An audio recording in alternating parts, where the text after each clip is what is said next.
Seorang miliarder muda meninggalkan gedung perusahaan pada malam hari, merasa hampa meskipun memiliki kekayaan. Di jalan, ia menendang sebuah kotak kardus dan terkejut saat mendengar suara dari dalam. Ketika membukanya, ia menemukan seorang gadis kecil, kotor dan gemetar kedinginan, membangkitkan sesuatu dalam dirinya yang belum pernah ia rasakan sebelumnya. Malam itu, yang dimulai sebagai kegagalan bisnis lainnya, akan selamanya mengubah arah hidup dan hatinya. Jika cerita ini menarik bagi Anda, jangan lupa berlangganan saluran kami dan beritahu kami dari kota mana Anda menonton kami. Lanjutkan. Angin malam Jakarta berhembus dingin di antara gedung-gedung pencakar langit yang menjulang tinggi di kawasan Sudirman. Reza Wijaya, pengusaha muda berusia 32 tahun yang menguasai sebagian besar properti dan investasi di ibu kota, melangkah keluar dari gedung Wijaya Tower dengan wajah masam. Rapat Dewan Direksi baru saja berakhir dengan perdebatan panjang tentang akuisisi perusahaan teknologi baru, dan meskipun usulannya disetujui seperti biasa, dia merasa hampa. "Pak Reza, mobilnya sudah siap," ujar Hadi, sopir pribadinya yang setia. "Tidak usah, Pak Hadi, saya ingin berjalan kaki sebentar," jawab Reza sambil melonggarkan dasinya. "Tapi Pak, ramalan cuaca mengatakan akan hujan malam ini." "Tidak apa-apa, saya butuh udara segar." Hadi mengangguk patuh, sudah terbiasa dengan sikap bosnya yang kadang sulit dipahami. Meskipun hartanya berlimpah, Reza sering terlihat muram dan kesepian. Di usianya yang masih muda, dia sudah memimpin konglomerasi bisnis warisan orang tuanya yang meninggal dalam kecelakaan pesawat 10 tahun lalu dan membuat perusahaan itu tumbuh 3 kali lipat. Majalah ekonomi menyebutnya sebagai Raja Muda Bisnis Indonesia.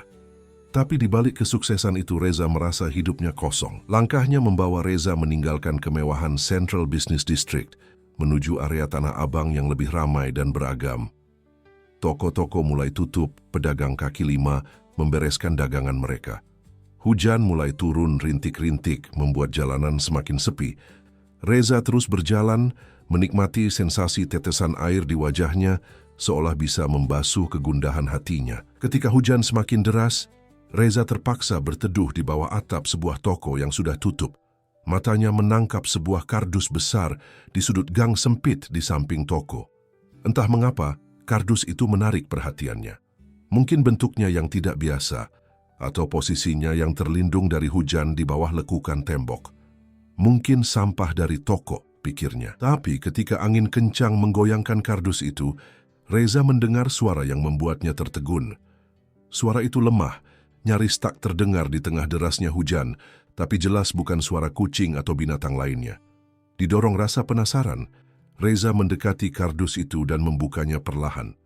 Apa yang dilihatnya membuat jantungnya seolah berhenti berdetak. Di dalam kardus terbaring seorang anak perempuan kecil, mungkin berusia sekitar 4 tahun.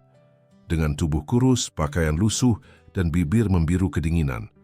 Anak itu tidak sadarkan diri, tapi tubuh kecilnya masih bergetar menahan dingin. "Ya Allah," bisiknya, tak percaya dengan pemandangan di hadapannya. Tanpa pikir panjang, Reza melepas jas mahalnya dan membungkus tubuh mungil itu. Dia meraih ponselnya, menelepon Hadi dengan panik. "Pak Hadi, cepat jemput saya di dekat Pasar Tanah Abang, gang kedua setelah Bank Mandiri. Ada keadaan darurat." Sambil menunggu mobil, Reza menggendong anak itu, merasakan betapa ringan dan rapuhnya tubuh kecil dalam pelukannya.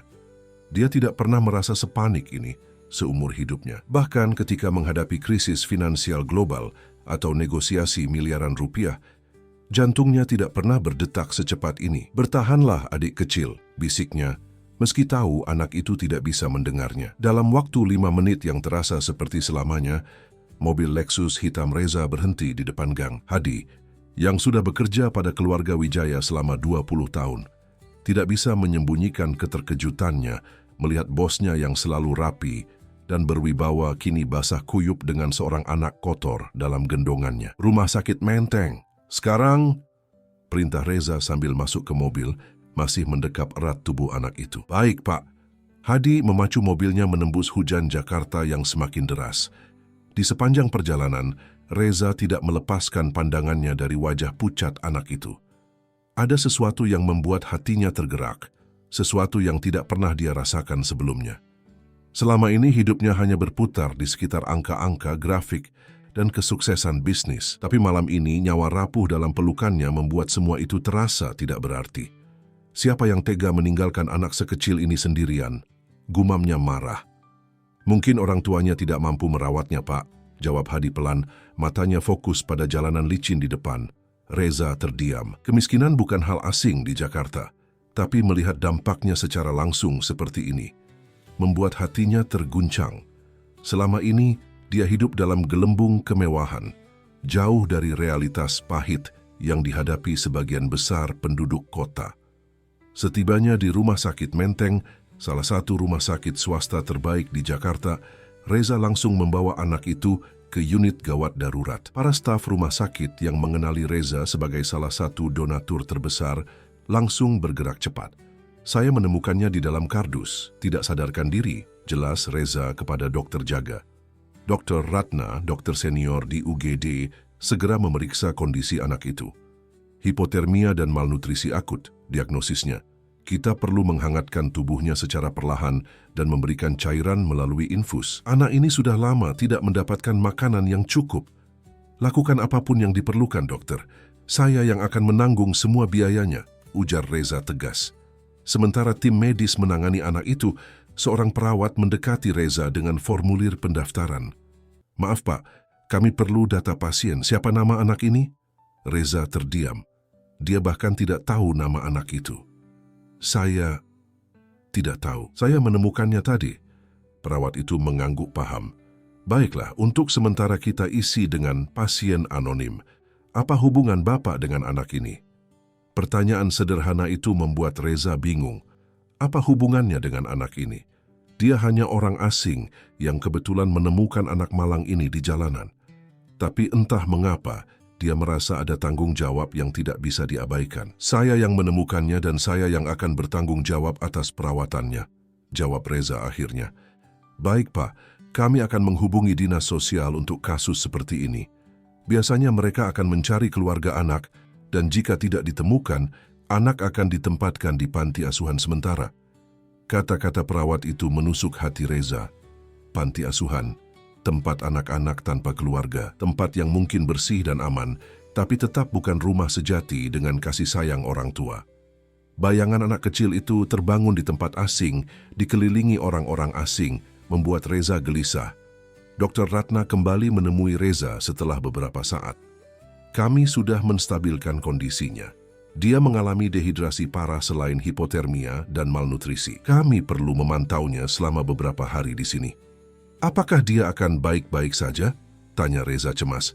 Secara fisik, dengan perawatan yang tepat, dia akan pulih.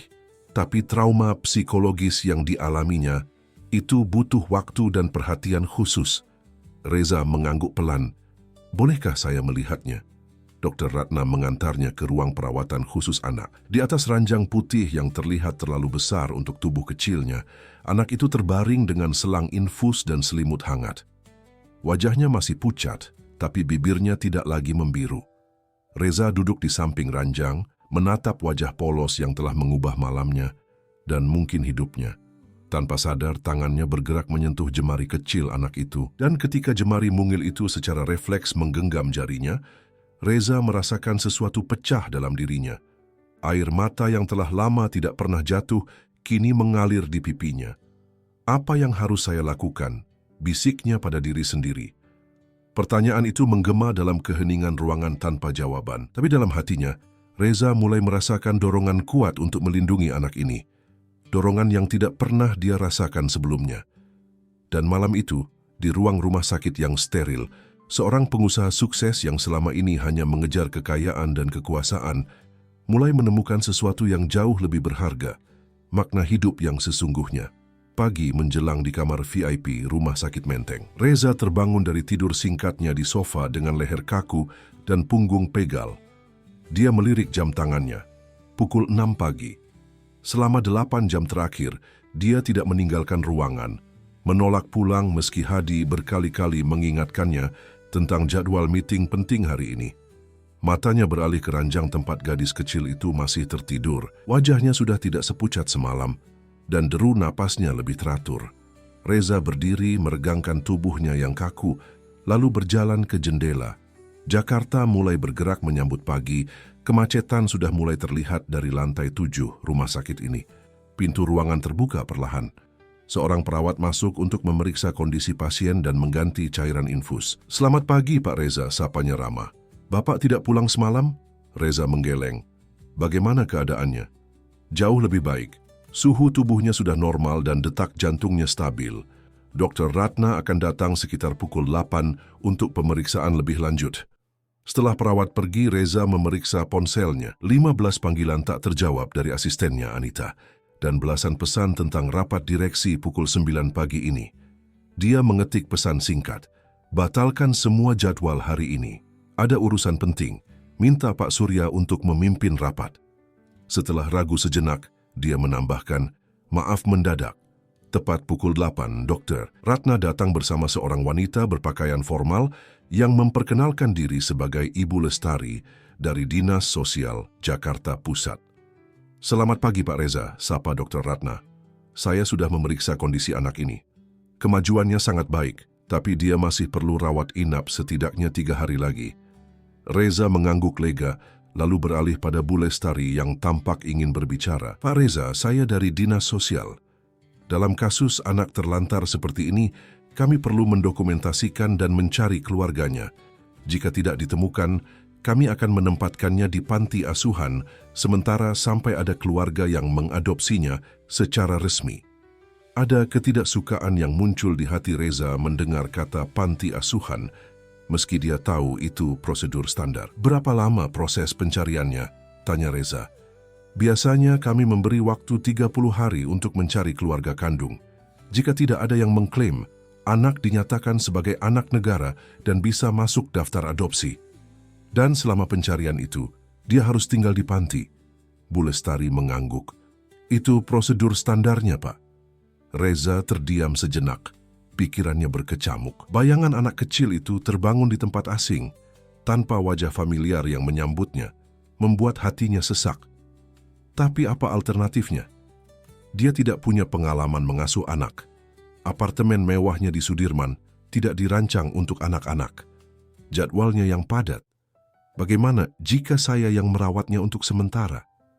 Kalimat itu meluncur dari mulut Reza, mengejutkan dirinya sendiri. Bu Lestari dan Dr. Ratna saling berpandangan, terkejut dengan tawaran itu. "Pak Reza itu..." Bu Lestari tampak bingung. "Proses pengasuhan sementara cukup rumit.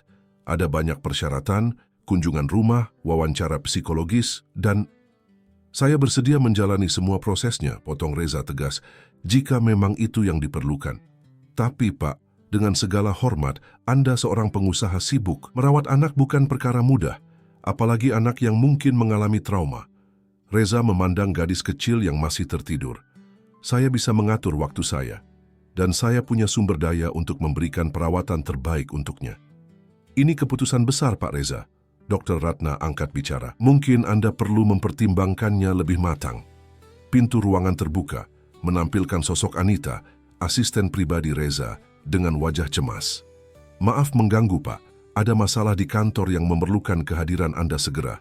Reza menghela napas. "Baiklah.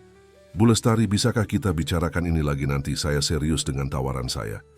Bu Lestari mengangguk ragu. "Saya akan menyiapkan informasi tentang prosedurnya, Pak." Sebelum pergi, Reza mendekati ranjang, menatap wajah damai si kecil yang belum juga membuka mata. "Saya akan kembali," bisiknya pelan. Di mobil menuju kantor, Anita membriefing Reza tentang krisis yang terjadi. Salah satu perusahaan teknologi yang baru diakuisisi Wijaya Group ternyata memiliki hutang tersembunyi yang cukup besar. Para investor panik, nilai saham mulai turun. "Pak Surya sudah menahan situasi sebisa mungkin, tapi mereka semua menuntut kehadiran Anda," jelas Anita. Reza mendengarkan dengan setengah hati. Pikirannya masih tertinggal di ruangan rumah sakit. "Anita, cari tahu segala informasi tentang prosedur pengasuhan sementara untuk anak terlantar," pinta Reza tiba-tiba. Anita menoleh bingung. "Maaf, Pak. Anak yang saya temukan semalam. Saya ingin merawatnya sampai keluarganya ditemukan." Mata Anita melebar. 6 tahun bekerja dengan Reza, baru kali ini dia mendengar bosnya bicara tentang mengasuh anak. Reza yang dia kenal adalah workaholic sempurna yang bahkan tidak punya waktu untuk pacaran, apalagi mengurus anak. Baik, Pak, saya akan mencari informasinya. Sepanjang hari itu, Reza berhasil meredakan krisis di kantornya dengan serangkaian keputusan cepat dan negosiasi brilian yang membuat para investor kembali tenang. Tapi di antara rapat-rapat penting dan telepon dengan mitra bisnis internasional, pikirannya terus melayang pada gadis kecil di rumah sakit.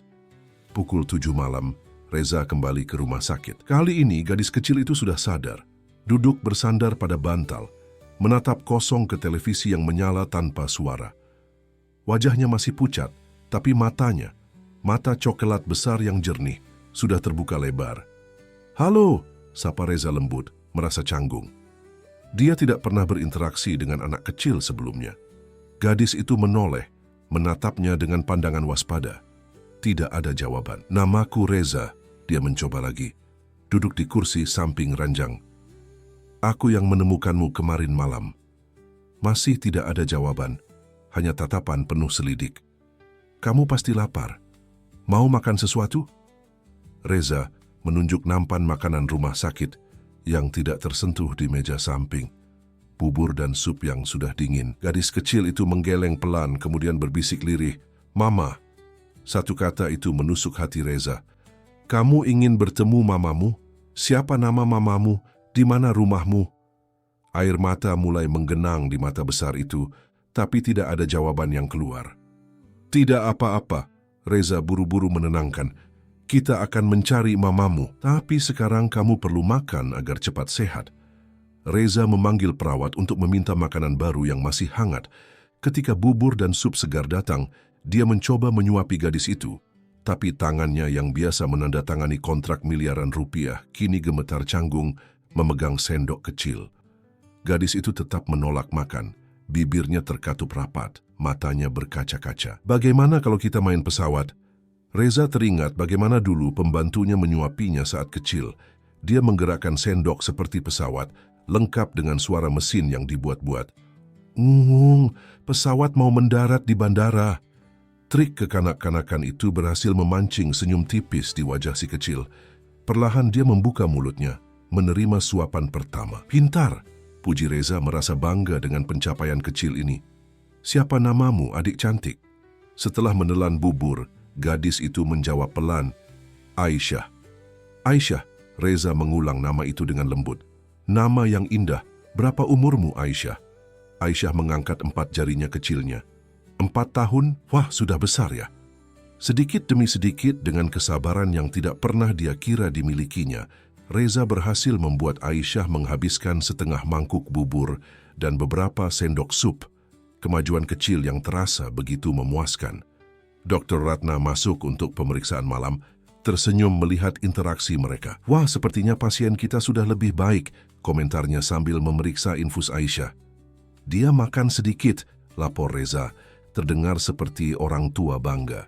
Setelah pemeriksaan, Dr. Ratna mengajak Reza bicara di luar kamar. Kondisi fisiknya membaik, tapi dia masih sangat lemah. "Kami juga melihat beberapa tanda kekurangan gizi kronis. Anak ini sudah lama tidak mendapat nutrisi yang cukup." Reza mengangguk serius. Bagaimana dengan kondisi mentalnya? Terlalu dini untuk memastikan. Psikolog anak akan menemuinya besok. Tapi jelas ada trauma yang perlu ditangani dengan hati-hati. Bu Lestari dari Dinas Sosial datang tidak lama kemudian membawa setumpuk dokumen. "Pak Reza, saya sudah menyiapkan informasi tentang prosedur pengasuhan sementara seperti yang Bapak minta." Selama 1 jam berikutnya, mereka membahas persyaratan dan prosedur yang harus dijalani. Verifikasi latar belakang, kunjungan rumah, wawancara psikologis, pelatihan pengasuhan dasar, dan banyak lagi. Proses yang biasanya memakan waktu berminggu-minggu, bahkan berbulan-bulan. "Ini prosedur standar untuk melindungi anak-anak, Pak," jelas Bu Lestari. "Kami harus memastikan mereka ditempatkan di lingkungan yang aman dan tepat." Reza menatap tumpukan formulir di hadapannya. Sebagai pengusaha, dia terbiasa dengan birokrasi dan dokumen rumit. Tapi ini berbeda. Ini tentang seorang anak, bukan transaksi bisnis. "Berapa lama semua proses ini biasanya?" tanyanya. "Minimal 1 bulan, Pak.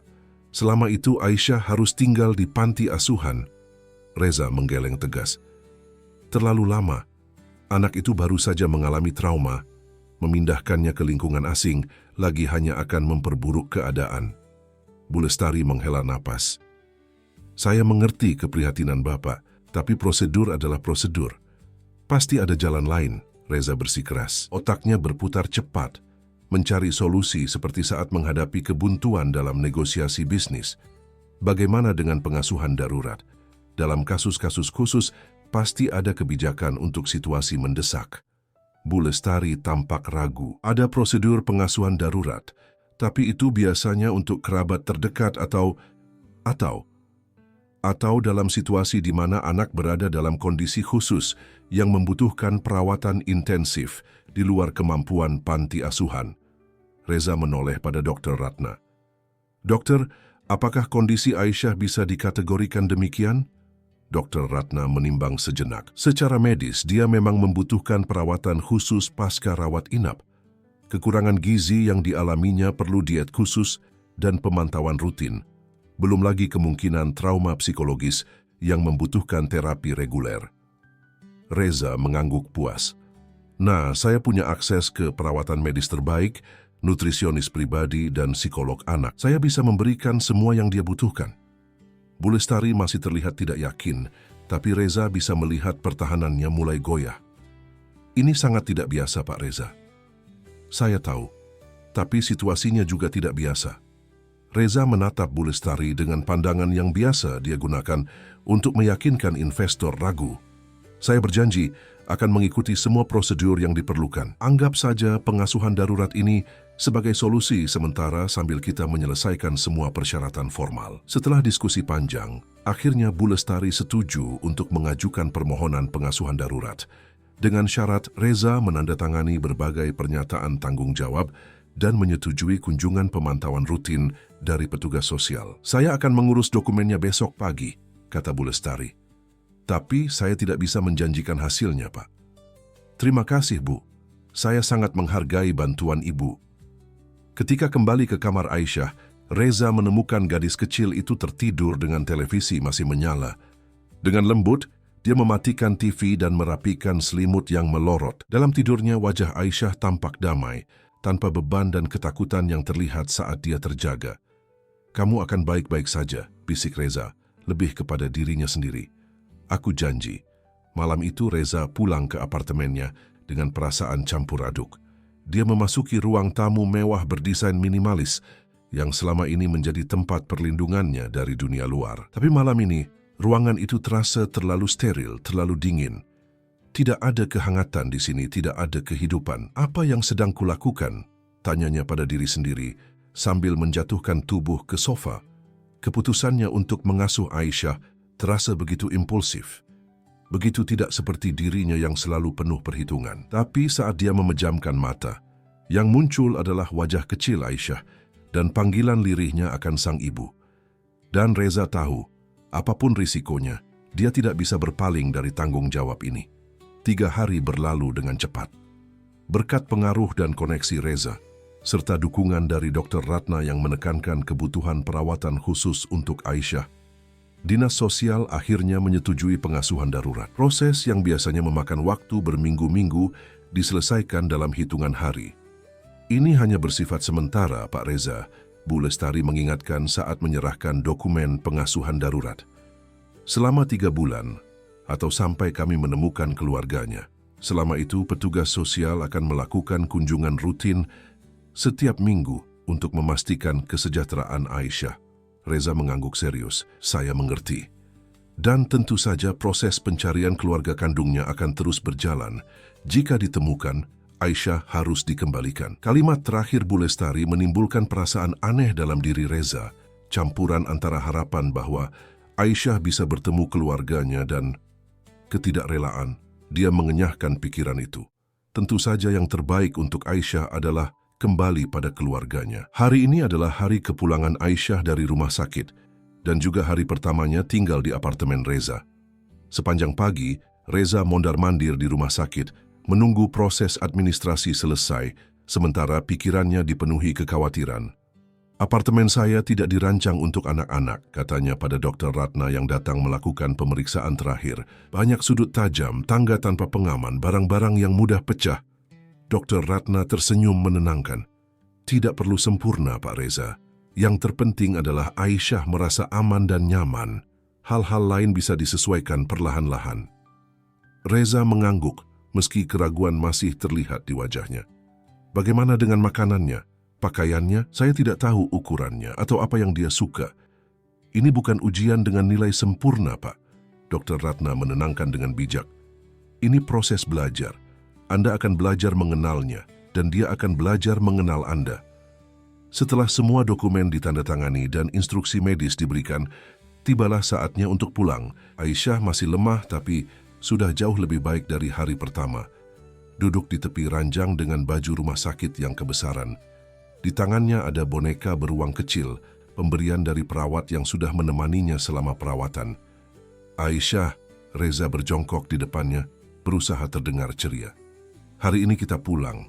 Kamu akan tinggal di rumahku untuk sementara waktu. Ada kamar bagus yang sudah kusiapkan untukmu. Bagaimana, kamu senang? Aisyah menatapnya ragu-ragu, lalu bertanya lirih, "Mama?" Pertanyaan yang sama yang selalu dia tanyakan.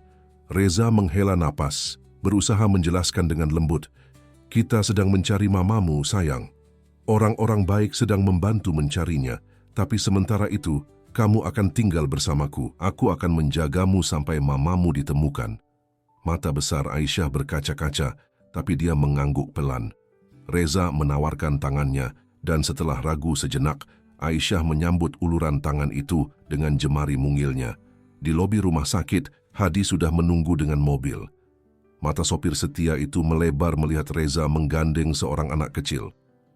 "Hadi, kenalkan, ini Aisyah. Dia akan tinggal bersama kita untuk sementara," kata Reza. Hadi tersenyum ramah pada Aisyah. "Halo, nona kecil."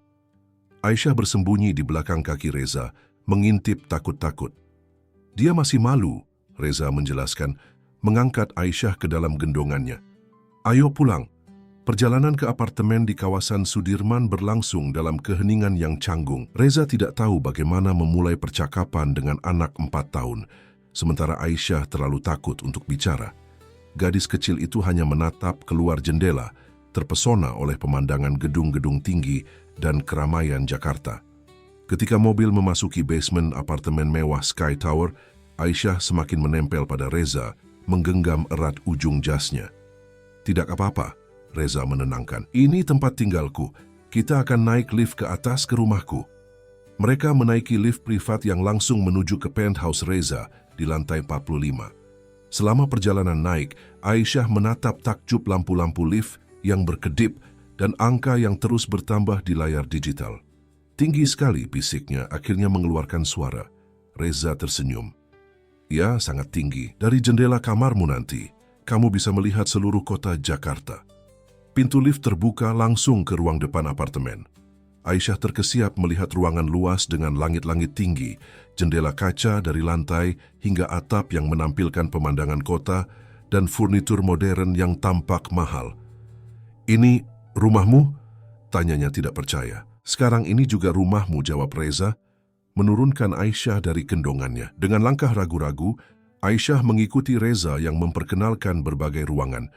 Ruang tamu dengan sofa kulit putih dan TV layar lebar, dapur dengan peralatan stainless steel yang berkilau, ruang makan formal dengan meja panjang untuk 12 orang, ruang kerja dengan rak buku setinggi dinding, dan akhirnya kamar tidur yang telah disiapkan untuk Aisyah. "Ini kamarmu." Reza membuka pintu, menampilkan ruangan yang baru saja direnovasi dalam waktu singkat. Aisyah terperangah. Kamar itu tidak seperti kamar anak biasa. Tidak ada warna-warna cerah atau dekorasi kekanak-kanakan. Sebaliknya, ruangan itu didesain dengan elegan, dinding berwarna krem lembut, tempat tidur queen size dengan spray putih berkualitas tinggi, dan perabotan kayu mahoni yang mewah. Satu-satunya indikasi bahwa kamar itu disiapkan untuk anak-anak adalah selusin boneka beruang berbagai ukuran yang ditata rapi di atas tempat tidur. "Anita yang membelikan boneka-boneka itu," Reza menjelaskan, merasa sedikit malu karena kamar ini jelas bukan kamar anak ideal. "Aku tidak tahu apa yang kamu suka. Jadi, tapi Aisyah tidak mendengarkan. Matanya terpaku pada boneka-boneka itu, mulutnya sedikit terbuka dalam ketakjuban. "Boleh pegang?" tanyanya ragu. "Tentu saja, semua ini untukmu." Dengan gerakan lambat, seolah takut boneka-boneka itu akan menghilang, Aisyah mendekati tempat tidur. Dia menyentuh boneka beruang terbesar dengan hati-hati, lalu memeluknya erat. "Terima kasih," bisiknya, masih memeluk beruang itu. Sesuatu dalam diri Reza bergejolak melihat kebahagiaan sederhana di wajah Aisyah. Inilah anak yang beberapa hari lalu hampir kalah oleh dinginnya malam Jakarta, kini berdiri di kamar mewah memeluk boneka beruang.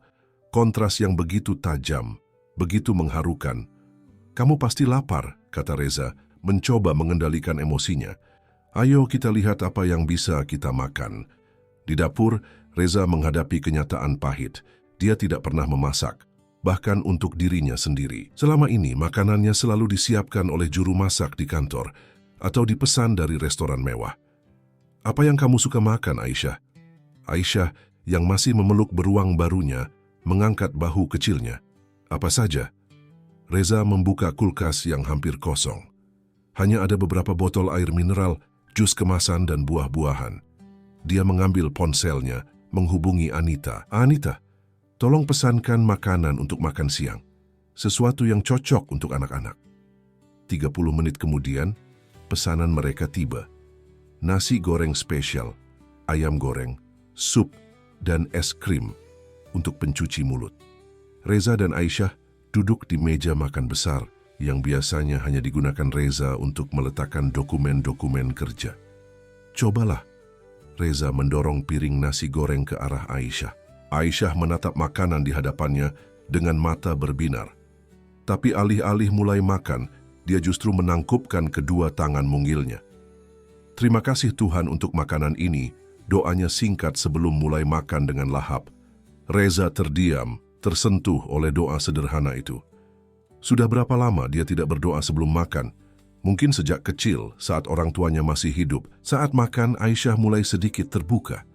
Dia bercerita dengan kalimat-kalimat pendek tentang boneka beruangnya yang dia beri nama Coklat dan tentang betapa tingginya gedung tempat mereka tinggal. "Seperti istana," katanya, sambil menyendok es krim. "Aku belum pernah tinggal di istana."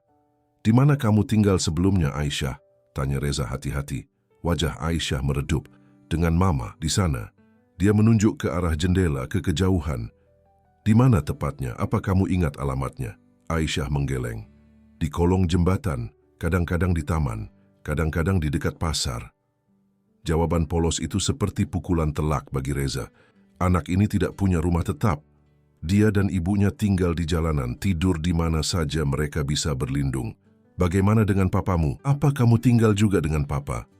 "Papa pergi," jawab Aisyah singkat. "Mama bilang papa sakit, lalu pergi jauh." "Meninggal dunia," pikir Reza. "Atau mungkin meninggalkan mereka. Entahlah." "Mama kerja apa, sayang?" "Mama jual bunga di lampu merah. Kadang-kadang cuci piring di warung. Kadang-kadang nyanyi di bus." Reza mengangguk, menyimpan semua informasi ini untuk diserahkan pada Bu Lestari nanti. Setiap detail bisa membantu pencarian Ibu Aisyah. Setelah makan siang, Aisyah mulai menguap. Efek obat-obatan dan kelelahan fisiknya masih terasa. Reza menggendongnya ke kamar, membantu gadis kecil itu berbaring. "Kamu tidur siang dulu ya, nanti sore kita akan pergi membeli beberapa barang untukmu." Aisyah mengangguk mengantuk, memeluk erat boneka beruangnya. Dalam hitungan detik, dia sudah tertidur pulas. Reza berdiri di samping tempat tidur, menatap sosok mungil yang tertidur damai itu. Ada perasaan protektif yang kuat, dorongan untuk melindungi dan menjaga yang tidak pernah dia rasakan sebelumnya. Sementara Aisyah tidur, Reza bekerja di ruang kerjanya, menyelesaikan beberapa dokumen penting dan menghadiri konferensi video dengan tim manajemennya. Anita datang membawa berbagai berkas yang memerlukan persetujuannya. "Bagaimana kabar si kecil?" tanya Anita. "Dia tidur sekarang. Masih lemah, tapi jauh lebih baik." Anita tersenyum. "Saya sudah menyusun daftar barang-barang yang mungkin diperlukan anak seusianya, Pak, dan juga beberapa toko anak terbaik di Jakarta yang bisa dikunjungi." Reza menerima daftar itu dengan berterima kasih. Entah apa jadinya aku tanpamu, Anita. Sama-sama, Pak. Saya juga sudah menghubungi beberapa kandidat pengasuh anak berpengalaman. Mereka bisa mulai wawancara besok jika Bapak berkenan. Reza mengangguk, meski ada keraguan dalam hatinya. Pengasuh memang dibutuhkan, terutama dengan jadwalnya yang padat. Tapi entah mengapa, ada keengganan untuk menyerahkan Aisyah pada orang lain. Sore itu, setelah Aisyah bangun, mereka berangkat ke mal mewah di kawasan SCBD. Ini pertama kalinya Reza berbelanja untuk anak-anak, dan pengalaman itu terasa surreal. Dia, yang biasa membuat keputusan bisnis bernilai miliaran rupiah dalam hitungan menit, kini berdiri bingung di depan rak pakaian anak-anak. "Kamu suka warna apa, Aisyah?"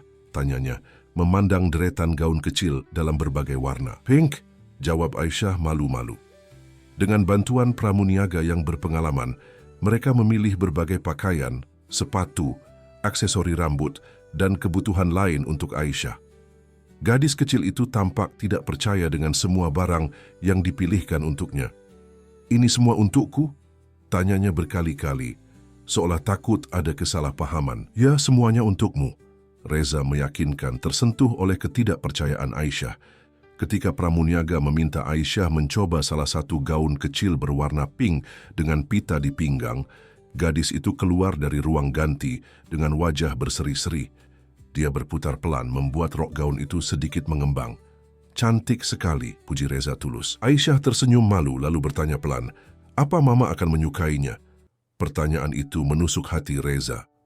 "Tentu saja," jawabnya, berusaha menjaga suaranya tetap tenang. "Mamamu akan sangat bangga melihatmu secantik ini." Dari toko pakaian, mereka pindah ke toko mainan, toko buku anak, dan akhirnya ke supermarket untuk membeli makanan dan kebutuhan sehari-hari. Di setiap toko, Reza memperhatikan bagaimana Aisyah selalu memilih barang dengan hati-hati, seolah takut meminta terlalu banyak. "Kamu boleh pilih apa saja yang kamu suka," Reza meyakinkan, tapi Aisyah tetap membatasi diri. Di supermarket, Reza menyadari bahwa dia tidak tahu makanan apa yang sehat dan disukai anak-anak. Dia meminta bantuan dari salah satu karyawan yang dengan sabar menunjukkan berbagai produk sereal, susu, buah-buahan, dan makanan lain yang cocok untuk Aisyah. "Apa ini?" tanya Aisyah, menunjuk kotak sereal dengan gambar kelinci berwarna-warni. "Itu sereal untuk sarapan," jelas Reza. "Kamu mau coba?" Aisyah mengangguk antusias, dan kotak itu pun masuk ke keranjang belanja mereka. Malam itu, setelah perjalanan belanja yang melelahkan namun menyenangkan, mereka kembali ke apartemen dengan berbagai tas belanja. Hadi dan beberapa staf apartemen membantu membawa semua barang ke atas. "Sekarang, ayo kita mandi dulu sebelum makan malam," ajak Reza. Menyadari bahwa ini akan menjadi pengalaman baru lainnya, memandikan seorang anak. Di kamar mandi mewah dengan bathtub marmer, Reza bingung menentukan suhu air yang tepat. Terlalu panas, terlalu dingin. Dia tidak pernah memikirkan hal-hal seperti ini sebelumnya. "Kamu biasa mandi sendiri atau dibantu mamamu?" tanyanya pada Aisyah. "Mama yang mandikan," jawab Aisyah. "Tapi kadang-kadang air habis, jadi cuma lap badan saja." Lagi-lagi, Reza diingatkan pada kehidupan sulit yang dijalani Aisyah sebelumnya. Air yang dianggapnya tak terbatas, ternyata adalah kemewahan bagi sebagian orang. Dengan canggung, Reza membantu Aisyah mandi, memastikan air sabun tidak masuk ke matanya, dan mengeringkan rambutnya dengan lembut. Setelah mandi, Aisyah mengenakan piyama baru bergambar unicorn yang mereka beli sore tadi. "Bagaimana, nyaman?" tanya Reza. Aisyah mengangguk, mengelus piyama barunya dengan takjub. "Lembut sekali." Makan malam dipesan dari restoran Italia favorit Reza, tapi menu khusus untuk Aisyah. Pasta sederhana tanpa bumbu yang terlalu kompleks dan ayam panggang dengan saus terpisah. Setelah makan, Reza menyadari bahwa dia tidak tahu rutinitas anak sebelum tidur. Apakah Aisyah perlu dibacakan cerita? Apakah ada ritual khusus? "Apa yang biasa kamu lakukan sebelum tidur, Aisyah?" tanyanya. "Mama sering cerita," jawab Aisyah. "Cerita tentang putri dan istana." Reza mengangguk. "Aku punya beberapa buku cerita yang kita beli tadi. Mau dibacakan?" Mata Aisyah berbinar. Mereka duduk di tempat tidur Aisyah, dengan gadis kecil itu menyandar nyaman di samping Reza. sementara dia membacakan cerita tentang seorang putri yang tersesat di hutan dan menemukan keluarga beruang baik hati. "Seperti kamu menemukan aku," komentar Aisyah tiba-tiba di tengah cerita. Reza terhenti tertegun dengan perbandingan sederhana itu. "Ya, seperti aku menemukanmu," jawabnya lembut. Ketika cerita selesai, Aisyah sudah setengah tertidur. Reza membantu menyelimutinya dan memastikan boneka beruang coklat berada dalam pelukannya. "Selamat malam, Aisyah," bisik Reza, mengusap lembut rambut hitam anak itu.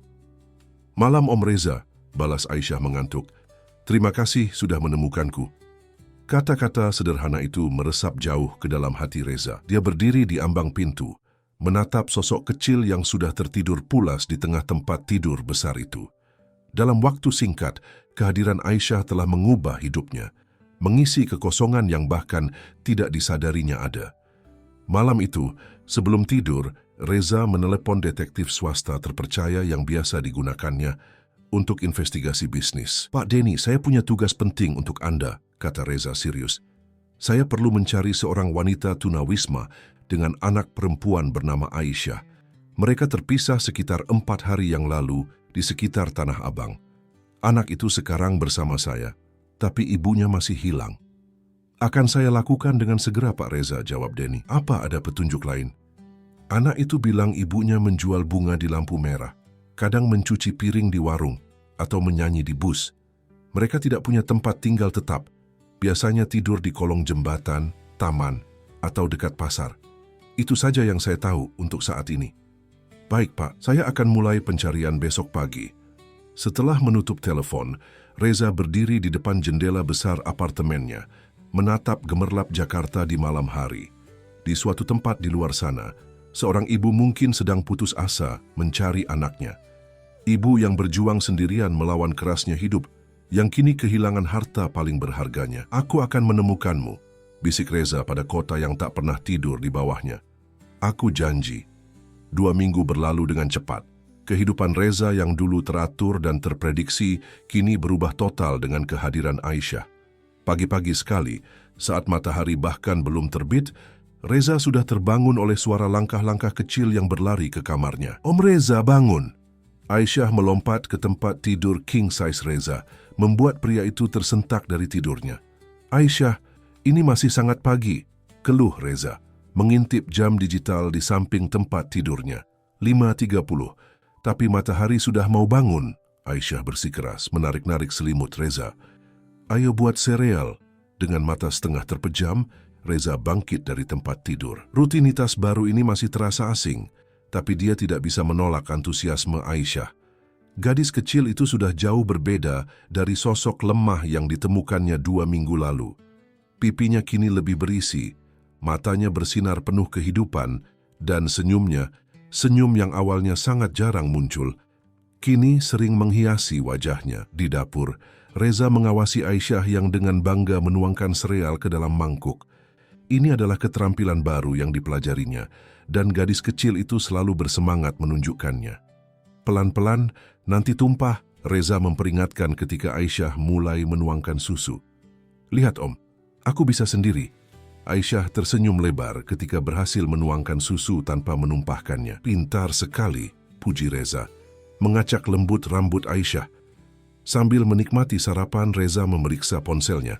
Ada pesan dari Pak Denny, detektif yang dia tugaskan untuk mencari ibu Aisyah. "Ada perkembangan penting, bisa bertemu hari ini?" Jantung Reza berdetak lebih cepat. Setelah 2 minggu pencarian tanpa hasil signifikan, akhirnya ada kabar. "Aisyah," panggil Reza hati-hati. "Hari ini mungkin ada kabar tentang mamamu." Sendok Aisyah berhenti di udara. Matanya melebar. "Mama, Om ketemu Mama." Belum pasti. Reza berusaha tidak memberi harapan terlalu tinggi. "Tapi ada orang yang sedang membantu mencari mamamu dan dia punya kabar untuk kita." "Kita ketemu Mama hari ini?" tanya Aisyah penuh harap. Reza menggeleng lembut. "Belum tahu sayang, kita dengar dulu apa kabarnya ya." Sepanjang pagi Aisyah tidak bisa menyembunyikan kegelisahannya. Dia berkali-kali bertanya kapan mereka akan bertemu orang yang punya kabar tentang mamanya. Untuk mengalihkan perhatiannya, Bibi Sri, pengasuh paruh waktu yang dipekerjakan Reza, mengajaknya melukis dan bermain puzzle. Pukul 11, Pak Denny tiba di apartemen Reza. Pria paruh baya dengan wajah serius itu membawa map tebal berisi hasil pencariannya. "Silakan bicara di ruang kerja, Pak," Reza mengarahkan setelah memastikan Aisyah asyik bermain dengan Bibi Sri. Di ruang kerja yang kedap suara, Pak Denny membuka mapnya. "Kabar baiknya, saya berhasil menemukan ibu anak itu," mulainya langsung. Reza menghembuskan napas lega. "Di mana dia sekarang?" "Di rumah singgah Cahaya Kasih, sebuah pusat rehabilitasi untuk tunawisma di daerah Cikini. Namanya Siti Nurhaliza, 28 tahun. Sudah 3 minggu dirawat di sana." "3 minggu? Berarti tepat sekitar waktu saya menemukan Aisyah." Pak Denny mengangguk. "Dari informasi yang saya dapatkan malam itu mereka memang terpisah. Ibu ini pergi mencari makanan, meninggalkan anaknya berlindung dalam kardus karena hujan sangat deras. Tapi dalam perjalanan, dia pingsan karena kelaparan dan hipotermia." "Ya Allah," Reza bergumam, membayangkan perjuangan wanita itu. Seorang petugas keamanan menemukannya tak sadarkan diri di dekat toko kelontong, lalu membawanya ke puskesmas terdekat. Dari sana dia dirujuk ke rumah sakit umum karena kondisinya kritis, malnutrisi parah, hipotermia dan terdeteksi TBC. "TBC?" Reza terkejut. "Apa kondisinya sudah membaik sekarang?" "Sudah lebih baik, tapi masih dalam masa pengobatan. Setelah seminggu di rumah sakit, dia dipindahkan ke rumah singgah Cahaya Kasih untuk perawatan lanjutan dan rehabilitasi. Yang menarik, sejak sadarkan diri, dia terus mencari anaknya. Dia sudah melaporkan ke polisi, mencari di berbagai panti asuhan, bahkan meminta orang-orang di jalanan untuk membantu mencari." Reza merasa sesak. Sementara Aisyah hidup nyaman di apartemen mewahnya, sang ibu berjuang sendirian mencari anaknya di tengah sakitnya. "Apa dia tahu anaknya sudah ditemukan?" Pak Denny menggeleng. "Belum, saya tidak memberitahu apa-apa dulu, sesuai instruksi Bapak." Reza terdiam sejenak, mencerna semua informasi ini. "Saya ingin bertemu dengannya hari ini juga. Bisakah Anda mengatur pertemuan itu?" "Sudah saya atur, Pak. Pengelola rumah singgah mengatakan kita bisa datang siang ini." Setelah Pak Denny pergi, Reza duduk lama di ruang kerjanya. Pikirannya berkecamuk, perasaannya campur aduk, lega karena Ibu Aisyah ditemukan hidup, sedih membayangkan perjuangannya, dan ada sedikit rasa takut kehilangan. Dalam 2 minggu, kehadiran Aisyah telah memberi warna baru dalam hidupnya. Ruang apartemen yang dulu terasa kosong, kini dipenuhi tawa kecil dan langkah-langkah mungil. Membayangkan tempat ini kembali sunyi membuat dadanya sesak, tapi Reza tahu apa yang harus dilakukan. Dengan langkah mantap, dia keluar dari ruang kerja dan menemui Aisyah yang sedang menggambar. "Aisyah," panggilnya lembut, "kita punya kabar baik. Mama sudah ditemukan." Pensil warna di tangan Aisyah jatuh. Matanya membulat tidak percaya. "Mama? Mama ditemukan?" Reza mengangguk, tersenyum meski ada rasa berat di hatinya. "Ya, sayang, mamamu sedang dirawat di tempat orang-orang baik. Dia sakit, tapi sudah lebih baik sekarang. Dan yang paling penting, dia terus mencarimu." Air mata mulai menggenang di mata besar Aisyah. "Mama cari Aisyah. Tentu saja, mamamu sangat menyayangimu. Dia tidak pernah bermaksud meninggalkanmu. Dia jatuh sakit malam itu saat kalian terpisah." Aisyah mulai terisak, campuran antara bahagia dan sedih. Reza memeluknya erat, membiarkan gadis kecil itu menangis di dadanya. "Kapan kita ketemu Mama?" tanya Aisyah di sela isak tangisnya. "Hari ini, kita akan pergi menemuinya siang ini."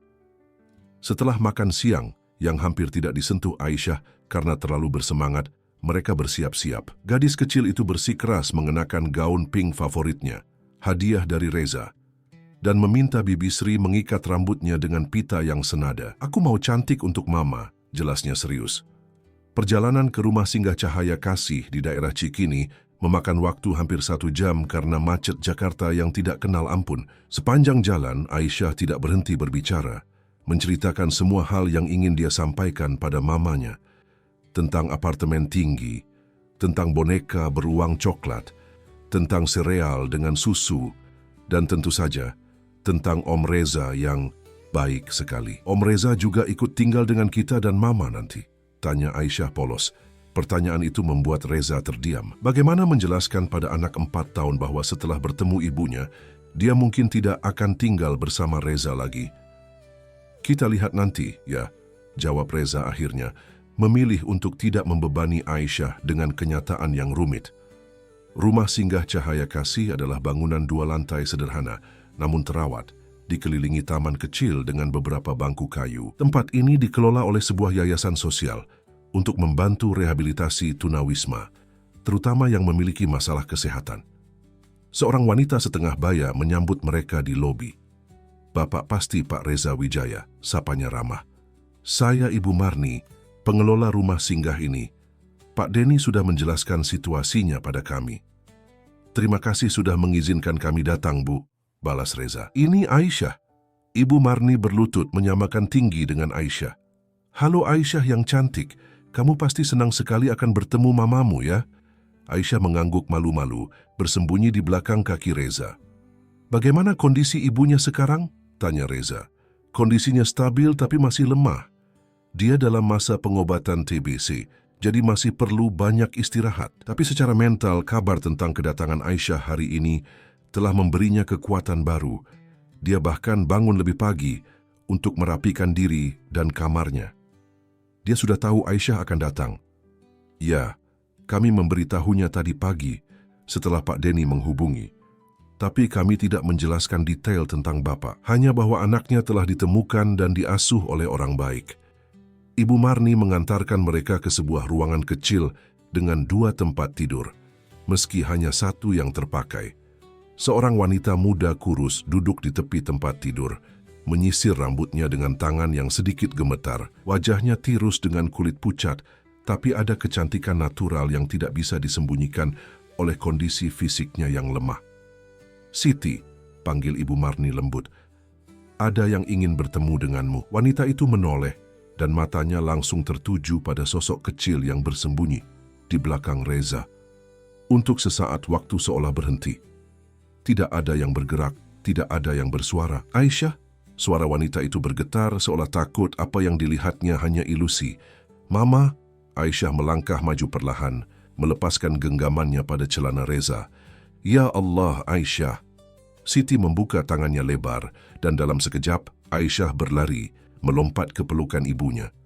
Air mata membanjiri wajah keduanya. Siti memeluk putrinya erat, mengecup kepalanya berkali-kali, seolah memastikan bahwa ini nyata, bahwa anaknya benar-benar kembali. "Mama kira, Mama tidak akan bertemu Aisyah lagi," isak Siti. "Mama sudah cari kemana-mana." "Aisyah takut, Ma." Aisyah terisak. "Aisyah tunggu Mama di kardus tapi Mama tidak kembali. Maafkan Mama, sayang. Mama sakit, jatuh di jalan. Mama tidak bisa kembali padamu." Mereka berpelukan lama seolah tidak ingin terpisah lagi. Reza dan Ibu Marni mundur, memberi ruang privasi untuk momen berharga ini. Ada sensasi hangat yang menjalar di dada Reza melihat pertemuan yang mengharukan ini. Inilah alasan dia bersikeras mencari Ibu Aisyah, meski itu berarti dia harus melepaskan gadis kecil yang telah mengisi hatinya. Setelah beberapa saat, Siti akhirnya mengangkat wajahnya. Matanya bertemu dengan Reza. Ada campuran rasa terima kasih dan keingintahuan di sana. "Bapak yang menemukan Aisyah?" tanyanya pelan. Reza mengangguk, melangkah maju. "Saya Reza Wijaya. Saya menemukan Aisyah malam itu saat hujan deras." "Terima kasih," ucap Siti tulus. Air mata masih mengalir di pipinya. "Terima kasih sudah menjaga anak saya." "Om Reza baik sekali, Ma." Aisyah menyela bersemangat. "Rumahnya tinggi sekali, dari jendela bisa lihat semua Jakarta. Aku punya kamar sendiri, punya banyak boneka, dan makan sereal setiap pagi." Siti tersenyum, mengusap air mata di pipi Aisyah. "Benarkah? Wah, kamu beruntung sekali." Om Reza juga baca cerita sebelum tidur dan belikan Aisyah baju-baju cantik. "Lihat, Ma." Aisyah berputar memamerkan gaun pinknya. "Cantik sekali," puji Siti, meski ada kesedihan tersirat di matanya. Kesedihan seorang ibu yang tidak mampu memberikan hal-hal sederhana untuk anaknya. "Anda pasti dari keluarga berada," kata Siti pada Reza. "Mengapa Anda repot-repot menolong kami?" Pertanyaan itu membuat Reza terdiam sejenak. Mengapa? Dia sendiri tidak sepenuhnya yakin. Mungkin karena kesepian, mungkin karena kekosongan dalam hidupnya, atau mungkin hanya karena dorongan manusiawi sederhana untuk membantu sesama. Saya hanya melakukan apa yang seharusnya, jawab Reza akhirnya. Aisyah adalah anak yang luar biasa. Dia telah memberi banyak kebahagiaan dalam hidup saya selama 2 minggu ini. Mereka berbincang lama. Siti menceritakan kehidupannya. Bagaimana dia menjadi tunawisma setelah suaminya meninggal karena kecelakaan kerja 3 tahun lalu. Bagaimana dia berjuang sendirian membesarkan Aisyah di jalanan. Dan bagaimana malam itu dia pergi mencari makanan, namun justru pingsan karena kelaparan dan kedinginan. Saya sudah mencari Aisyah kemana-mana setelah keluar dari rumah sakit, cerita Siti. Saya lapor polisi, tanya di panti-panti asuhan, bahkan kembali ke tempat terakhir kami bertemu. Tapi tidak ada yang tahu. Maafkan saya tidak melaporkan ke polisi lebih awal, sesal Reza. Saya langsung membawanya ke rumah sakit swasta dan mengurus pengasuhan darurat melalui dinas sosial. Tidak apa-apa. Yang penting Aisyah selamat dan sehat. Siti tersenyum, mengusap rambut putrinya yang kini duduk di pangkuannya. Bagaimana kondisi Anda sekarang? Tanya Reza.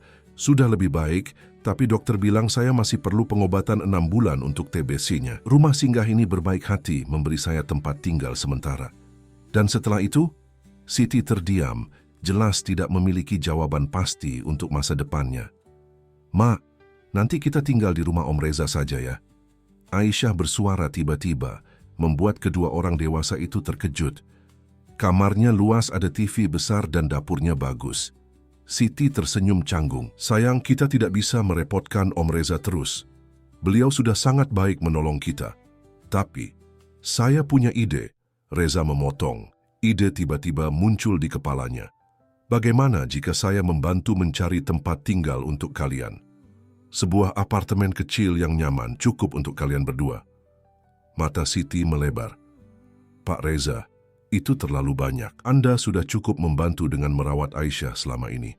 Saya bersikeras, Reza menegaskan. Anggap saja ini investasi untuk masa depan Aisyah.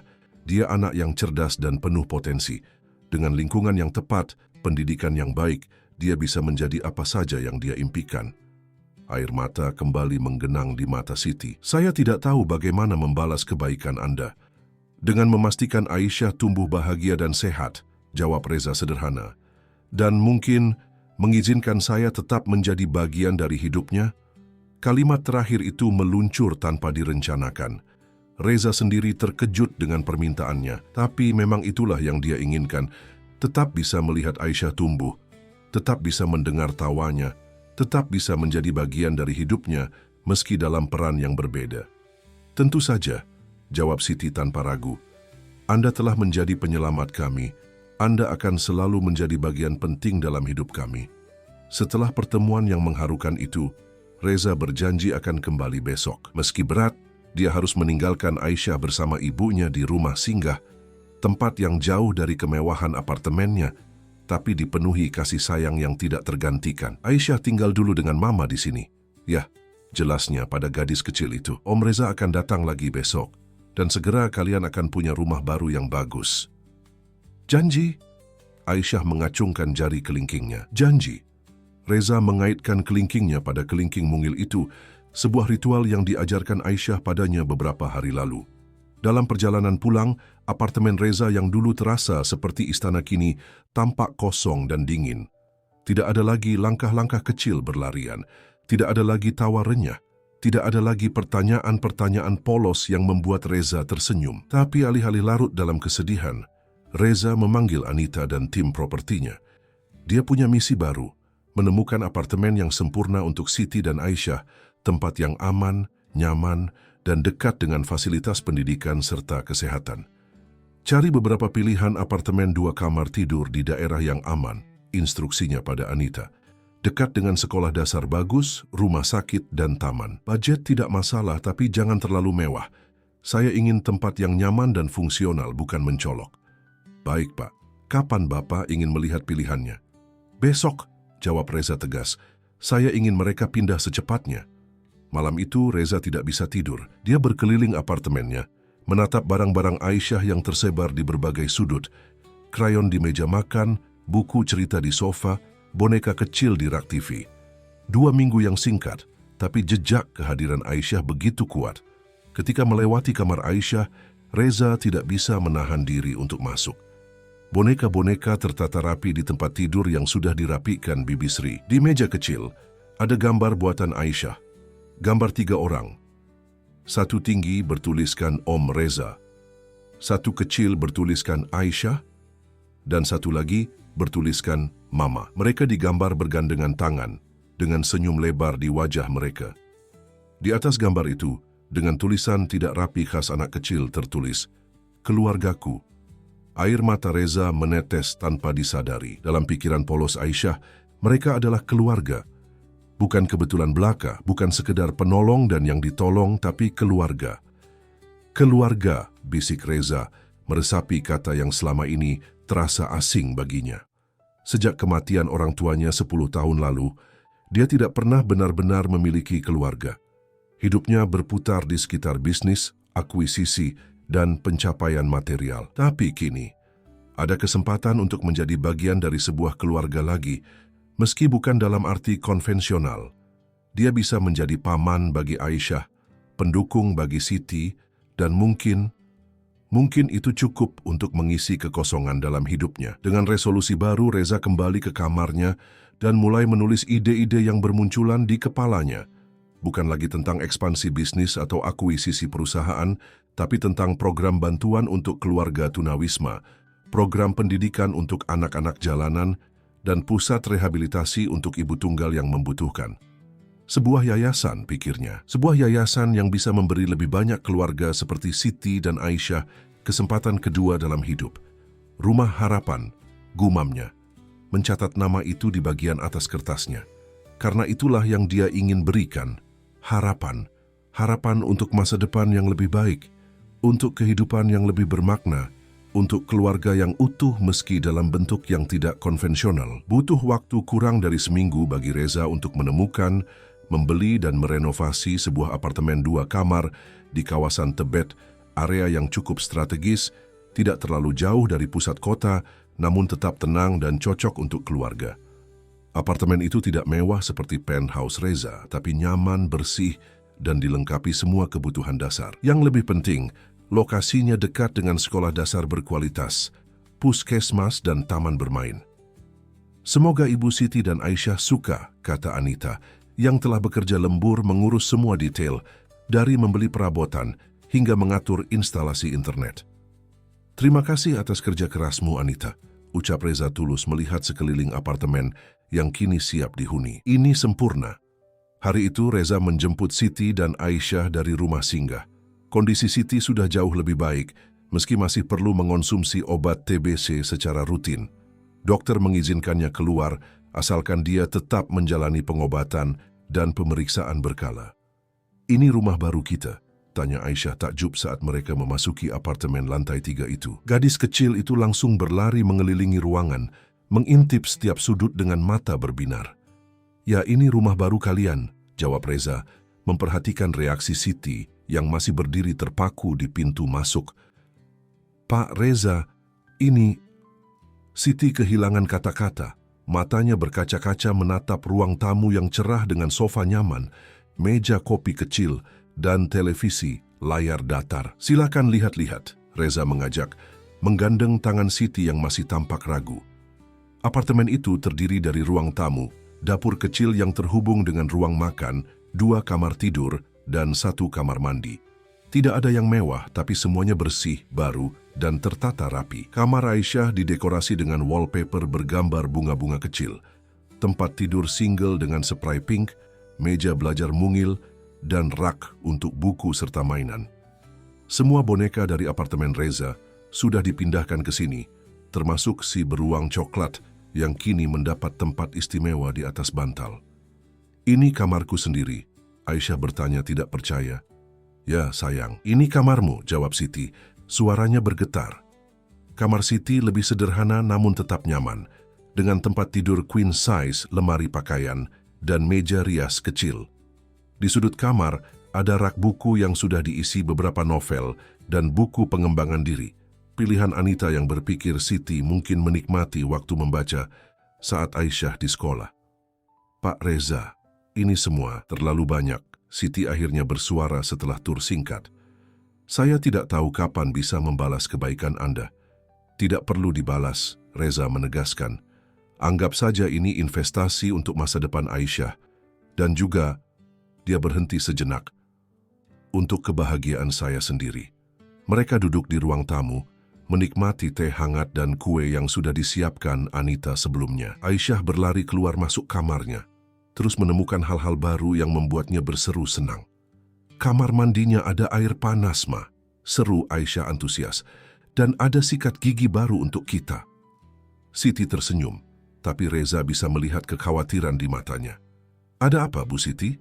Apa ada yang kurang sesuai dengan keinginan Anda? Siti menggeleng cepat. Tidak. Semua ini sempurna, terlalu sempurna malah. Saya hanya khawatir tentang masa depan. Sewa apartemen ini pasti mahal, belum lagi biaya hidup, sekolah Aisyah dan pengobatan saya. Semua itu sudah saya urus, Reza menjelaskan. Apartemen ini sudah dibeli atas nama Aisyah, jadi kalian tidak perlu khawatir tentang sewa. Untuk biaya hidup saya sudah mengatur deposito yang bisa memberikan bunga cukup untuk kebutuhan bulanan kalian. Mata Siti melebar. Atas nama Aisyah, tapi dia baru 4 tahun. Secara teknis, sampai Aisyah dewasa, Anda yang akan menjadi walinya. Tapi ya, properti ini milik Aisyah. Saya ingin dia memiliki jaminan untuk masa depannya. Air mata Siti akhirnya jatuh. Saya tidak tahu harus berkata apa. Ini seperti mimpi. Dan untuk Anda sendiri, lanjut Reza, saya sudah berbicara dengan teman saya yang memiliki butik fashion di Kemang. Dia membutuhkan asisten untuk workshop jahitnya. Anda bisa bekerja di sana setelah kondisi kesehatan Anda benar-benar pulih. Gajinya cukup baik dan jam kerjanya fleksibel sehingga Anda tetap bisa mengurus Aisyah. Saya bisa menjahit, kata Siti, matanya berbinar dengan harapan baru. Dulu, sebelum suami saya meninggal, saya bekerja di pabrik garmen. Sempurna. Kalau begitu, Anda sudah punya keterampilan yang dibutuhkan. Percakapan mereka terganggu oleh dering ponsel Reza. Nama Surya muncul di layar. Direktur keuangan sekaligus tangan kanannya di perusahaan. Maaf, saya harus menerima telepon ini, kata Reza, beranjak ke balkon. Reza, suara Surya terdengar tegang, tidak seperti biasanya. Kita perlu bicara, sekarang. Ada apa, Surya? Aku sedang sibuk. Ini penting, berhubungan dengan proyek pribadi barumu. Jantung Reza berdetak lebih cepat. Apa maksudmu? Saham kita turun 5% hari ini. Investor besar mulai gelisah. Mereka mendengar rumor bahwa kau menggunakan dana perusahaan untuk proyek sosial pribadi. Itu tidak benar. Reza mengerutkan dahi. Semua yang kulakukan untuk Siti dan Aisyah menggunakan uang pribadiku. Ya, tapi ada juga rumor tentang rencana yayasanmu, Rumah Harapan. Kabarnya kau berencana mengalokasikan sebagian besar waktu dan sumber dayamu untuk itu. Reza terdiam. Memang benar, dia telah menghabiskan banyak waktu untuk merencanakan yayasan itu, bahkan sudah berkonsultasi dengan beberapa ahli. Dari mana mereka tahu tentang itu? Aku belum mengumumkannya secara resmi. Pasti ada kebocoran internal. Surya menghela napas. Tapi yang lebih mengkhawatirkan, Aryo Darmawan mulai memanfaatkan situasi ini. Nama itu membuat darah Reza mendidih. Aryo Darmawan, rival bisnisnya selama bertahun-tahun, dikenal sebagai pengusaha cerdas, namun licik yang tidak segan menggunakan taktik kotor untuk menghancurkan kompetitornya. Apa yang dia lakukan? Dia diam-diam menemui beberapa investor kita, menawarkan stabilitas di perusahaannya, mengklaim bahwa Wijaya Group sedang kehilangan fokus karena CEO-nya terlalu sibuk bermain pahlawan untuk satu keluarga tunawisma. Sialan, gumam Reza. Kapan rapat direksi berikutnya? Besok pagi. Dan aku harus memperingatkanmu, Reza. Mereka tidak senang. Kau sudah membatalkan 3 pertemuan penting dalam 2 minggu terakhir. Proyek di Surabaya tertunda. Ekspansi ke Singapura masih menggantung. Mereka mempertanyakan komitmenmu. Reza melirik ke dalam apartemen, di mana Aisyah sedang menunjukkan buku mewarnai barunya pada Siti. Ada kebahagiaan sederhana di sana yang selama ini absen dalam hidupnya, yang dipenuhi angka dan grafik. Aku akan hadir di rapat besok, janjinya, dan aku akan menjelaskan semuanya. Setelah menutup telepon, Reza kembali ke ruang tamu dengan pikiran berkecamuk. Siti, yang tampaknya menyadari perubahan suasana hatinya, bertanya dengan hati-hati, "Ada masalah, Pak?" "Tidak apa-apa," Reza berusaha tersenyum. "Hanya urusan kantor biasa." Siti mengangguk, meski jelas tidak sepenuhnya percaya. "Pak Reza, boleh saya berkata jujur?" "Tentu. Saya sangat berterima kasih atas semua yang sudah Bapak lakukan untuk kami. Tapi, saya khawatir semua ini membebani Bapak. Bukan hanya secara finansial, tapi juga waktu dan energi Bapak." Ketajaman intuisi Siti mengejutkan Reza. Wanita ini mungkin tidak berpendidikan tinggi, tapi dia memiliki kecerdasan emosional yang luar biasa. "Anda tidak perlu khawatir," jawab Reza. "Saya melakukan semua ini dengan sukarela. Saya tahu, tapi saya juga tahu Bapak adalah orang penting dengan tanggung jawab besar. Saya tidak ingin kami menjadi beban." "Kalian bukan beban," Reza menegaskan. Kalian memberi makna baru dalam hidupku."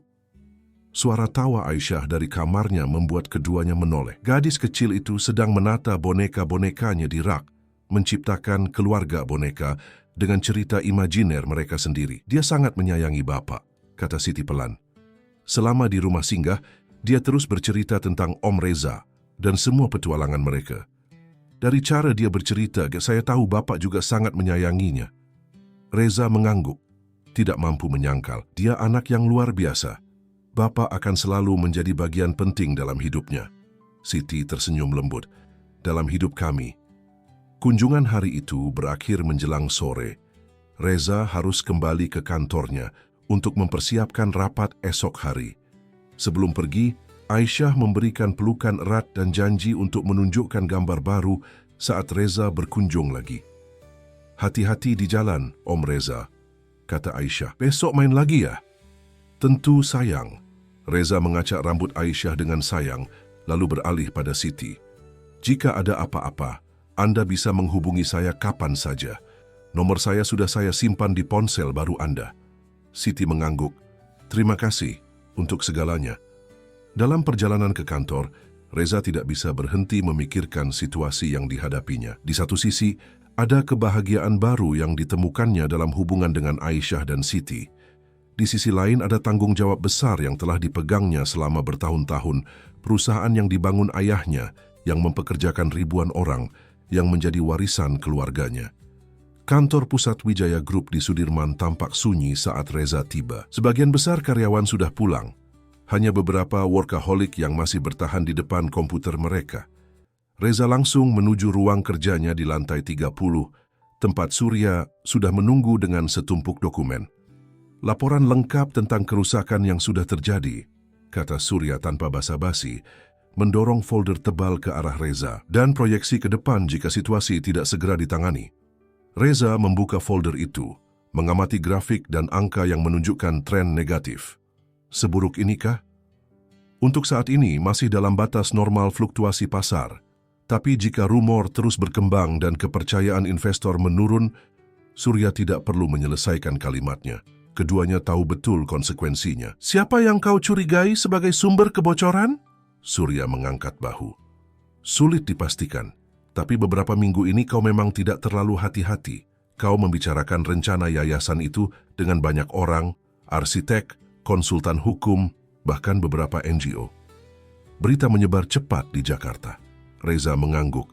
"Itu kesalahan strategis. Dia terlalu bersemangat dengan proyek barunya, hingga lupa bahwa di dunia bisnis, setiap langkah diawasi dan dievaluasi." "Dan soal Aryo," tanya Reza, "sejauh mana pengaruhnya dalam situasi ini?" "Dia bermain cerdas, seperti biasa. Tidak ada serangan langsung, hanya bisikan-bisikan halus pada orang-orang kunci. Tapi sumber saya mengatakan dia sudah menyiapkan kisah untuk media tentang bagaimana Reza Wijaya, pengusaha sukses, kehilangan fokus bisnis karena terlalu sibuk dengan proyek pribadi yang melibatkan seorang wanita muda dan anaknya. Dia ingin membuat ini terdengar seperti skandal," geram Reza. "Tepat, dan kau tahu bagaimana media kita. Mereka suka sensasi. Cerita tentang miliarder dingin yang luluh oleh gadis kecil jalanan mungkin terdengar manis bagi publik umum, tapi bagi investor dan dunia bisnis, itu menandakan ketidakstabilan." Reza bersandar di kursinya, memijat pelipisnya yang berdenyut. Jadi apa yang kau sarankan? Surya menghela napas panjang.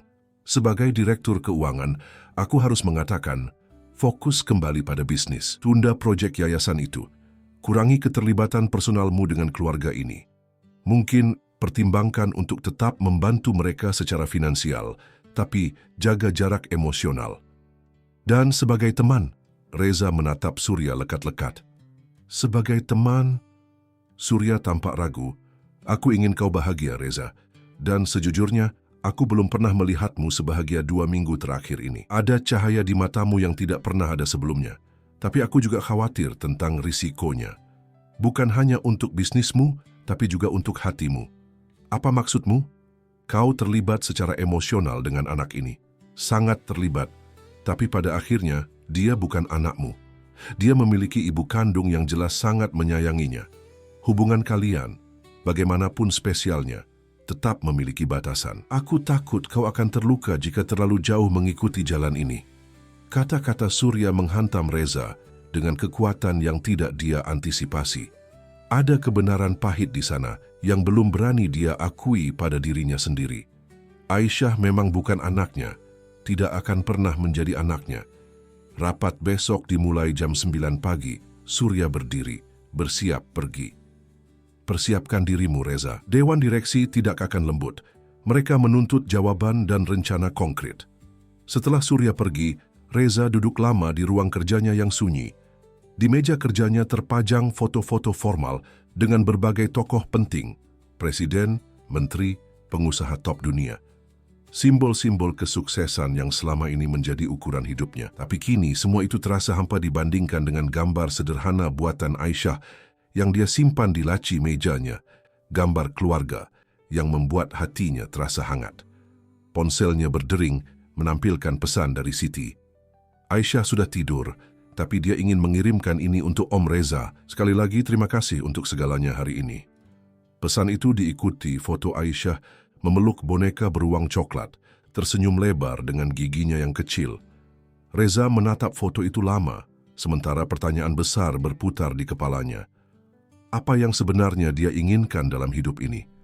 Kesuksesan bisnis yang sudah dia raih, atau kebahagiaan sederhana yang baru dia temukan? Malam itu Reza tidak pulang ke apartemennya.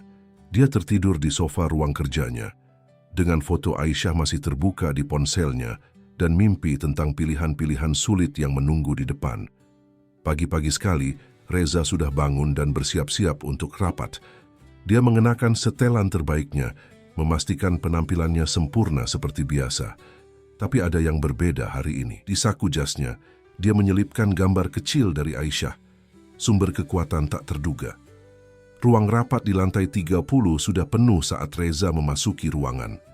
Wajah-wajah serius dewan direksi dan pemegang saham utama menatapnya dengan berbagai ekspresi, kekhawatiran, kekecewaan, bahkan kemarahan.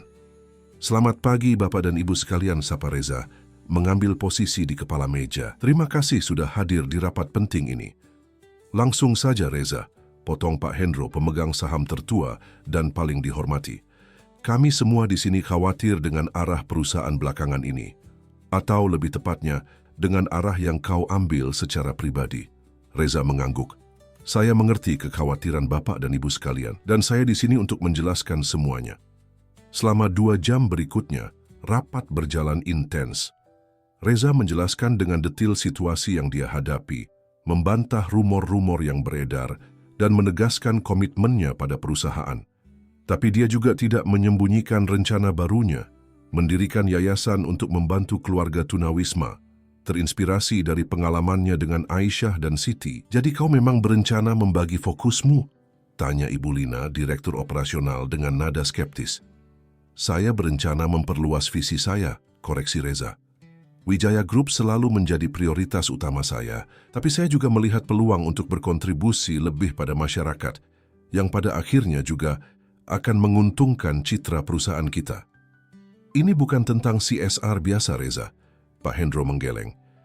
Ini tentang keterlibatan personalmu yang terlalu dalam.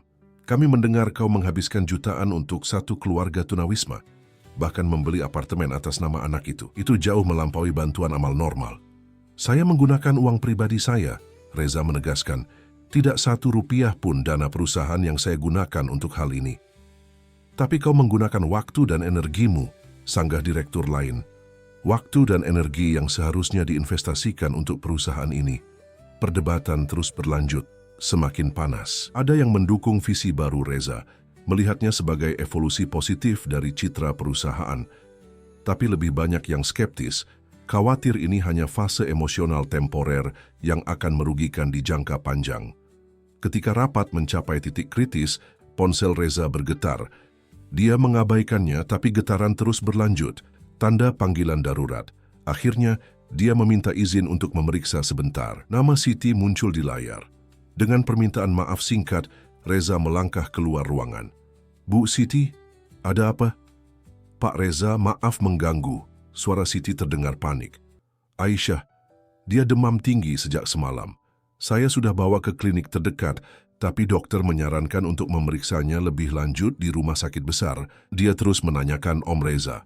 Tanpa pikir panjang, Reza menjawab, saya akan segera ke sana.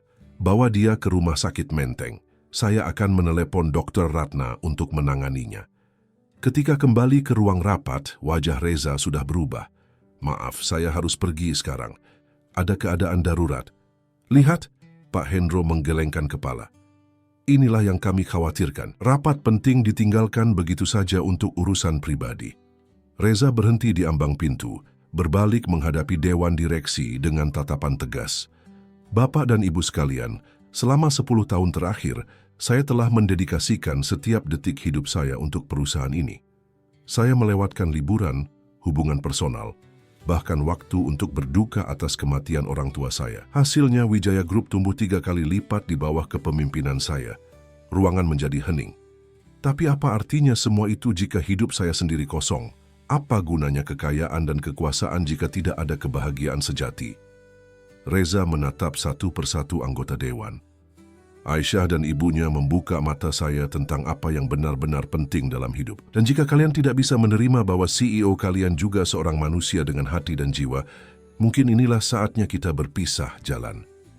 Dengan kalimat final itu, Reza meninggalkan ruangan, meninggalkan keheningan kaget di belakangnya.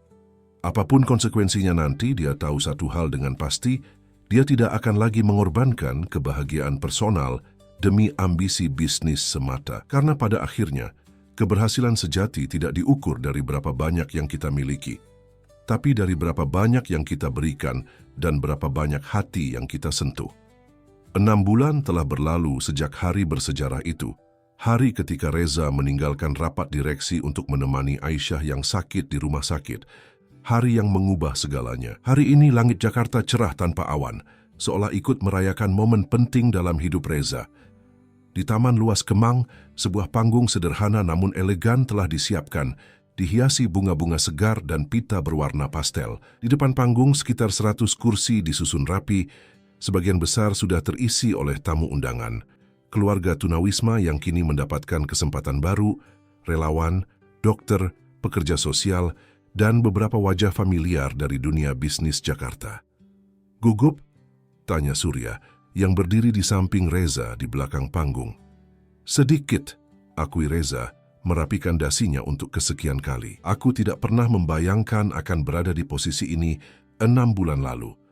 Surya tersenyum, menepuk bahu sahabatnya itu. Tapi kau tidak pernah terlihat lebih bahagia. Reza mengangguk. Kebahagiaan, sesuatu yang dulu terasa begitu asing, kini menjadi bagian tak terpisahkan dari hidupnya. Bukan kebahagiaan yang berasal dari pencapaian material atau pengakuan profesional, tapi kebahagiaan sederhana yang berasal dari berbagi dan melihat perubahan positif dalam hidup orang lain. 10 menit lagi, seorang koordinator acara memberitahu mereka. Reza mengintip ke arah kursi tamu mencari wajah-wajah yang paling ingin dia lihat. Di barisan depan, Siti duduk anggun dengan balutan kebaya modern berwarna biru muda. Wanita itu kini tampak jauh berbeda. Pipinya berisi, kulitnya bersinar sehat, dan ada aura kepercayaan diri yang tidak pernah ada sebelumnya. Di sampingnya, Aisyah bermain dengan anak-anak lain seusianya, tertawa riang dalam balutan gaun pink favoritnya, lengkap dengan pita rambut senada. 6 bulan yang lalu setelah insiden di ruang rapat, Reza memang menghadapi konsekuensi berat. Beberapa pemegang saham utama menarik investasi mereka, saham perusahaan turun drastis, dan media bisnis ramai membicarakan krisis kepemimpinan di Wijaya Group. Aryo Darmawan, rivalnya, bahkan secara terbuka menawarkan penyelamatan melalui akuisisi. Tapi Reza tidak goyah. Dengan dukungan Surya dan beberapa eksekutif loyal, dia melakukan restrukturisasi besar-besaran. Wijaya Group dibagi menjadi dua entitas terpisah. Sayap bisnis yang tetap fokus pada investasi properti dan keuangan, dan sayap sosial yang menjadi cikal bakal Yayasan Rumah Harapan. 20% keuntungan Wijaya Group akan dialokasikan untuk program sosial. Reza mengumumkan dalam konferensi pers yang mengejutkan banyak pihak. Bukan sebagai CSR biasa, tapi sebagai model bisnis baru yang mengintegrasikan keuntungan finansial dengan dampak sosial. Banyak yang skeptis, bahkan mengejek.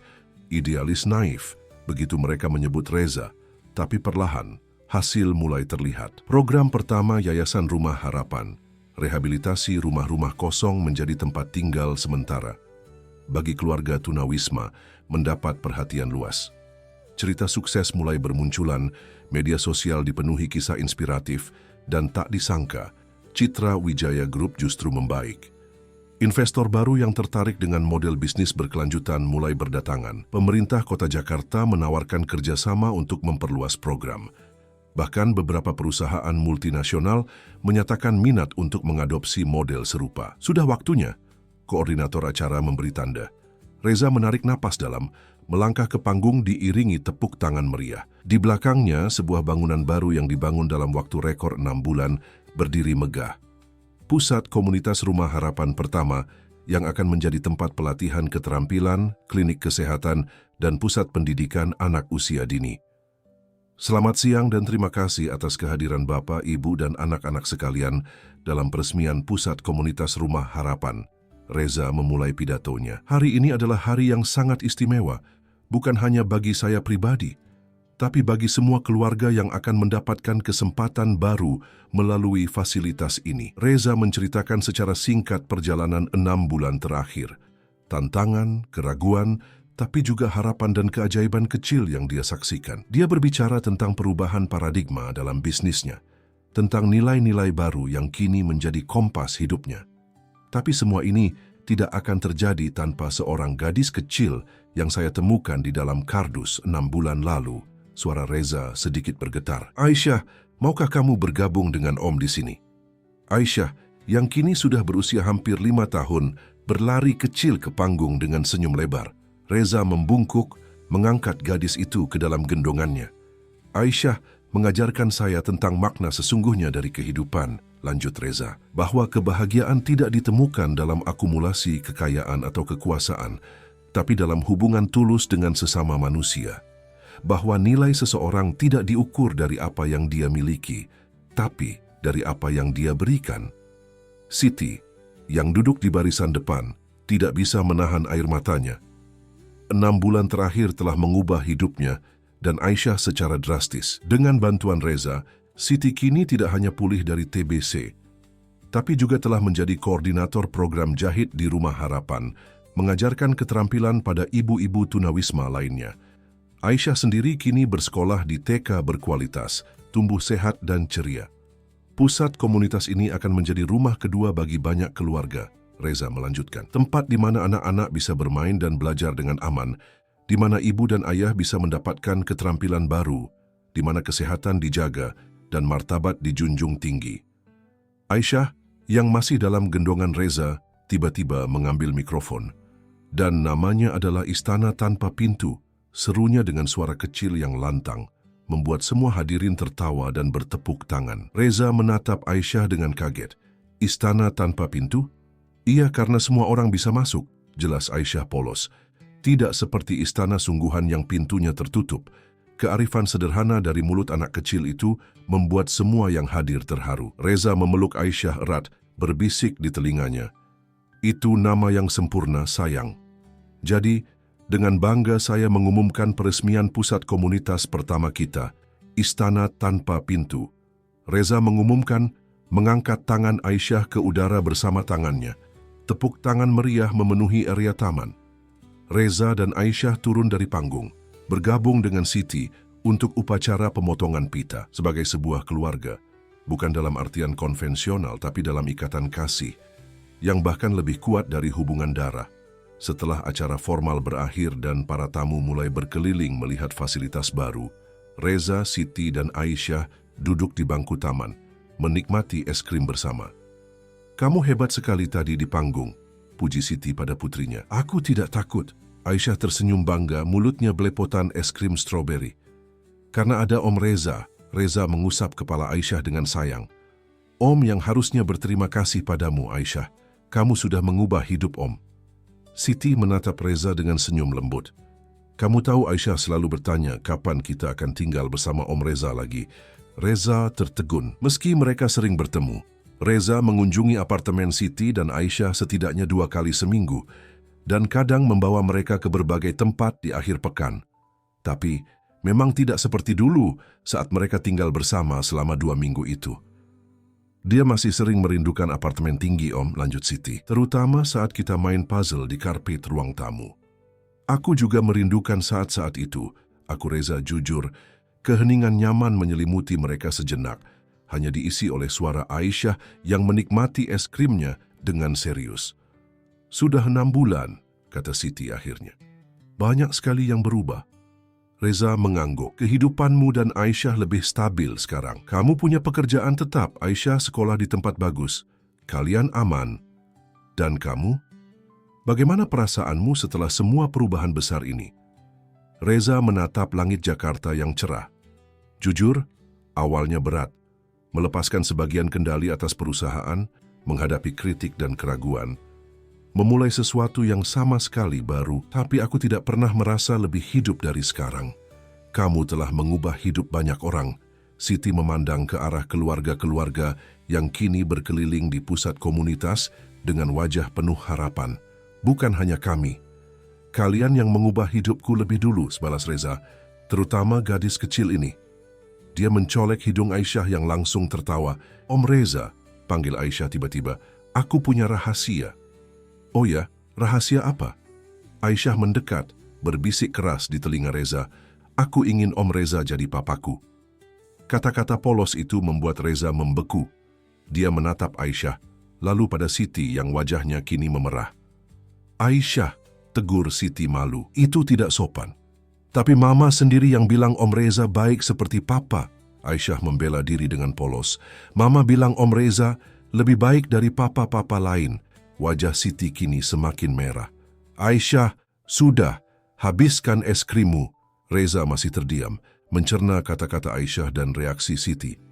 Selama 6 bulan ini, hubungannya dengan Siti memang semakin dekat. Dari awalnya hanya penyelamat dan yang diselamatkan, mereka berkembang menjadi teman, rekan kerja di yayasan, dan sesuatu yang lebih.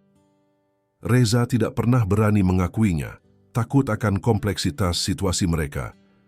"Aisyah, lihat, ada balon di sana." Siti buru-buru mengalihkan perhatian, menunjuk ke arah seorang badut yang membagikan balon pada anak-anak. "Balon, aku mau."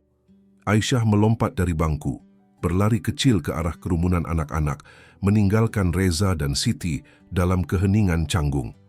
"Maafkan Aisyah," kata Siti akhirnya. "Dia masih kecil, tidak mengerti." "Tidak apa-apa," Reza menyela lembut. "Aku sebenarnya tersanjung."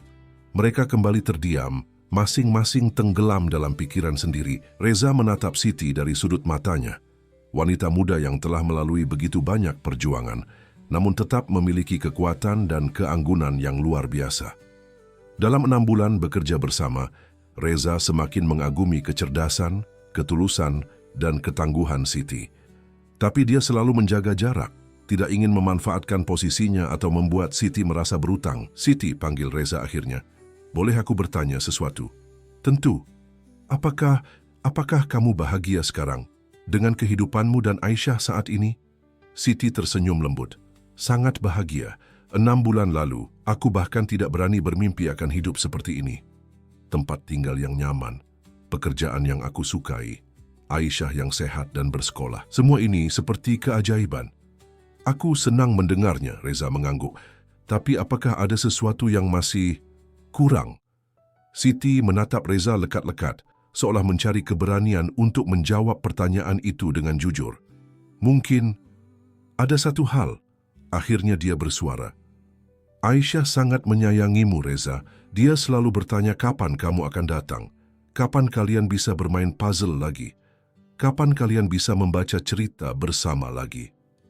Aku juga sangat menyayanginya, jawab Reza, jantungnya berdebar lebih cepat. Dan aku, Siti menarik napas dalam, aku juga merindukanmu saat kamu tidak ada. Aku merindukan percakapan kita, tawa kita, bahkan perdebatan kecil kita tentang mana yang lebih baik, nasi goreng atau mie goreng. Reza tertawa lembut, mengingat perdebatan konyol mereka beberapa minggu lalu. Tentu saja nasi goreng lebih baik. Mie goreng, bantah Siti, tersenyum. Tapi kemudian senyumnya memudar. Reza, aku tahu posisi kita sangat rumit. Kamu adalah penyelamat kami, pemberi kerja, sahabat. Tapi kadang aku bertanya-tanya apakah kita bisa menjadi lebih dari itu. Pengakuan jujur itu membuat jantung Reza seolah berhenti berdetak sejenak. Selama ini, dia pikir hanya dia yang merasakan perasaan itu. Ketertarikan yang tumbuh perlahan, dibangun di atas fondasi persahabatan, kepercayaan, dan penghormatan mutual. Aku juga merasakan hal yang sama, aku Reza akhirnya. Tapi aku takut kamu akan merasa tertekan atau berutang. Siti menggeleng tegas. Aku tidak pernah merasa seperti itu. Ya, kamu telah memberi kami banyak hal, tapi kamu juga sudah mendapatkan banyak hal dari kami, bukan? Kamu sendiri yang bilang Aisyah memberimu tujuan hidup baru. Benar, Reza mengangguk. Kalian berdua memberiku kebahagiaan yang tidak pernah kurasakan sebelumnya. Jadi, Siti menatap mata Reza dalam-dalam, apakah kita bisa mencoba memulai sesuatu yang baru, bukan sebagai penolong dan yang ditolong, tapi sebagai dua orang dewasa yang saling menghargai dan menyayangi? Sebelum Reza bisa menjawab, Aisyah berlari kembali dengan balon pink di tangannya. Mama, Om Reza, lihat balonku. Cantik sekali, puji Siti mengangkat Aisyah ke pangkuannya. Om Reza, Aisyah menatap Reza dengan mata besarnya yang polos. Apa Om mau jadi bagian dari keluarga kami? Bukan hanya teman, tapi keluarga sungguhan. Reza tertegun menatap Aisyah lalu pada Siti, yang kini tersenyum malu namun penuh harapan. Di belakang mereka, pusat komunitas Istana Tanpa Pintu berdiri megah, simbol dari perjalanan luar biasa yang telah mereka lalui bersama. Dengan hati yang penuh, Reza menjawab, tidak ada yang lebih kuinginkan daripada menjadi bagian dari keluarga kalian, Aisyah. Gadis kecil itu bersorak gembira, melompat untuk memeluk Reza. Siti bergabung dalam pelukan itu. Air mata bahagia mengalir di pipinya. Dalam kehangatan pelukan itu, Reza merasakan kepastian yang selama ini dia cari, bahwa kebahagiaan sejati bukan tentang memiliki banyak, tapi tentang berbagi apa yang kita miliki. Bukan tentang mencapai puncak sendirian, tapi tentang membantu orang lain naik bersama kita. Dari kejauhan Surya mengamati pemandangan mengharukan itu dengan senyum puas. Sebagai sahabat, dia tidak bisa lebih bahagia melihat transformasi Reza. Dari pengusaha dingin yang terobsesi kesuksesan menjadi manusia utuh yang mampu mencintai dan dicintai. Hari itu, di bawah langit Jakarta yang cerah, sebuah keluarga baru lahir. Bukan keluarga yang terbentuk dari ikatan darah atau hukum, tapi dari sesuatu yang jauh lebih kuat. Pilihan untuk saling menyayangi, mendukung, dan membangun masa depan bersama. Dan di tengah taman itu, dengan Istana Tanpa Pintu sebagai saksi, Reza menyadari bahwa perjalanan hidupnya yang sesungguhnya baru saja dimulai. Perjalanan yang mungkin tidak selalu mudah, tapi akan selalu bermakna. Karena kini dia memiliki dua orang yang menjadi kompas hidupnya, Siti dan Aisyah, yang telah mengajarkannya bahwa keluarga bukan hanya tentang siapa yang terlahir bersama kita, tapi tentang siapa yang hadir dan tinggal di hati kita. Keluarga bukan hanya siapa yang lahir bersama kita, bisik Reza mengulang kata-kata bijak Aisyah, tapi siapa yang peduli dan menyayangi kita,